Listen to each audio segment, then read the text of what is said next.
చూస్ Country Delight, live better. ఇప్పుడే Country Delight app ని download చేసుకోండి. అందరికీ నమస్కారం, నేను Swaroopa Putlapalli. Welcome to Suman TV. Megastar Chiranjeevi 70వ పుట్టినరోజు వేడుకలు ప్రారంభమయ్యాయి.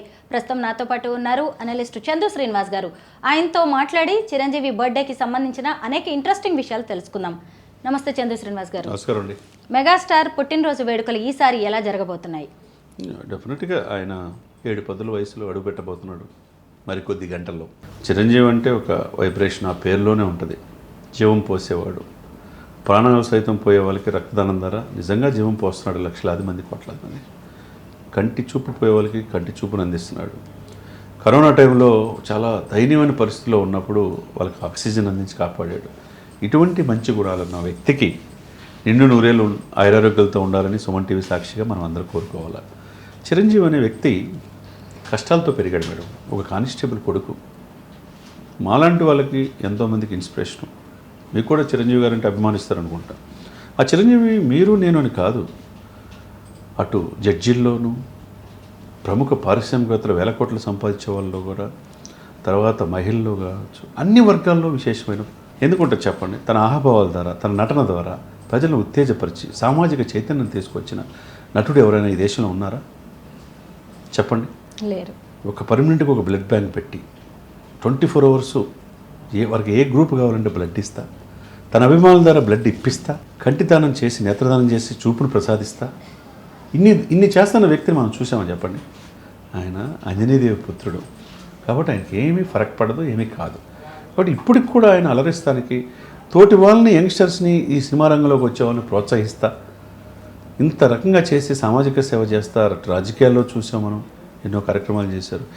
అయితే ఈసారి బర్త్డేలో స్పెషల్ ఏంటంటే విశ్వంభర సినిమా అని అనిపిస్తోంది. దీని గురించి చెప్పండి. డెఫినెట్గా ఒకటే కాదు, విశ్వంభరే కాదు, ఆయన చేసే ప్రతి పని కూడా సమాజానికి చైతన్యవంతం చేసే పని ఉంటుంది. ఒకటి, మీరు బ్లడ్ బ్యాంక్ ద్వారా ఇంత సేవా కార్యక్రమాలు చేస్తున్నాడు కదా. ఇప్పుడు కూడా ఈరోజు కూడా బ్లడ్ బ్యాంక్ ఒక ఐటీ కంపెనీ వాళ్ళు ఎవరో వచ్చి చేస్తున్నారు. తర్వాత అంతకుముందు ఒక ఫినిక్స్ అనే ఒక కంపెనీ చేసింది. తర్వాత స్కైరా అని చెప్పేసి ఒక యంగ్ దర్శకుడు కొంతమంది కలిసి చేస్తారు. ప్రతి ఒక్కరు చిరంజీవి గారి స్ఫూర్తితో రక్తం ఇస్తే 10 మందిని కాపాడవచ్చనే స్ఫూర్తితో బ్లడ్ బ్యాంక్ దాదాపు 2 నెలల నుంచి సేవా కార్యక్రమాలు చేస్తున్నారు చిరంజీవి గారిని. మరి కొద్ది గంటల్లో శిల్పకళా వేదికలో ఆయన బర్త్డే వేడుకలు చేస్తున్నారు. రేపు ఆయన పుట్టినరోజు. అటువంటి గొప్ప వ్యక్తి మీరు అన్నట్టు విశ్వంభర ఎప్పుడో రిలీజ్ కావాల్సిన సినిమా, తర్వాత విఎఫ్ఎక్స్ పనుల వల్ల అది లేట్ అయ్యి దాదాపు అన్నిటికంటే 2400 విఎఫ్ఎక్స్ షాట్లు ఉంటాయని చెప్తున్నారు దర్శకుడు ఆయన. మరి ఎలా ఉండబోతుంది? సత్యలోకాన్ని చూపిస్తామంటున్నారు. మనం స్వర్గం నరకం ఇయే తెలుసు మనకి. దీంట్లో 14 లోకాలు ఉంటాయి, దాంట్లో సత్యలోకాన్ని ఈ సినిమాలో చూపిస్తాం అని చెప్పి దర్శకుడు వశిష్ఠ అనుకుంటే కదా ఆయన చెప్తున్నాడు.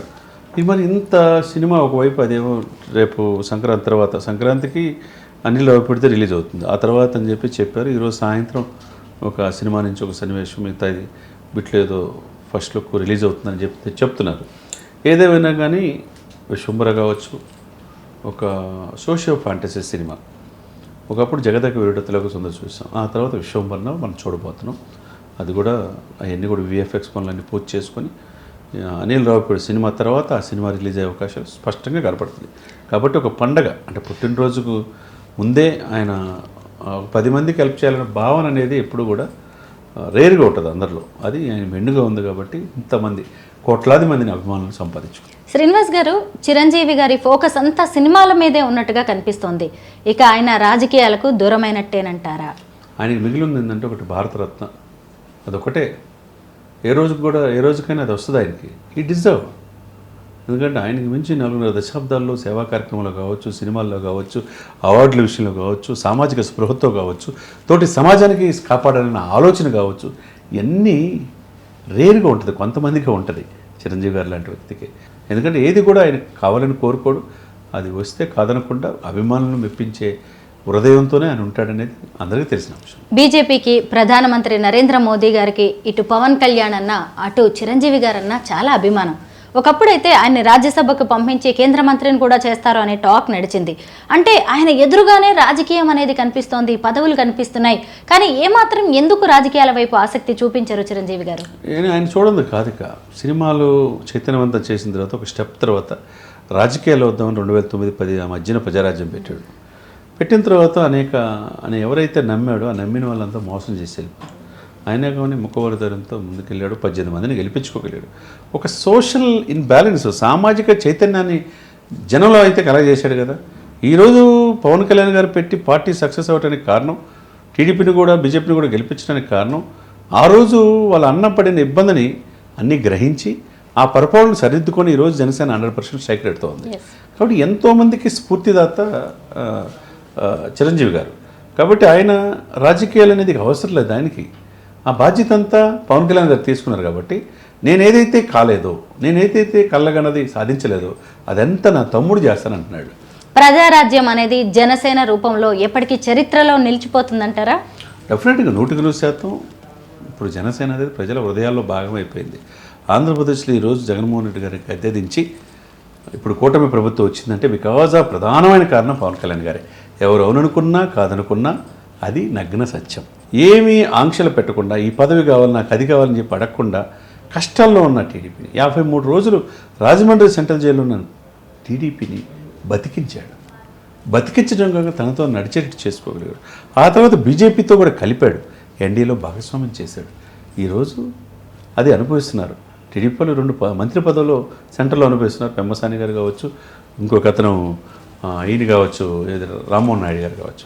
ఇవన్నీ చూస్తూ ఉంటే మనం ఏమనిపిస్తుంది, ఇది పవన్ అనే వ్యక్తి ఒక దూరదృష్టితో, ఒక దీర్ఘకాలికమైన ఆలోచనలతో రాజకీయాల్లో ఆ మాత్రం వెళ్ళాడు కదండి.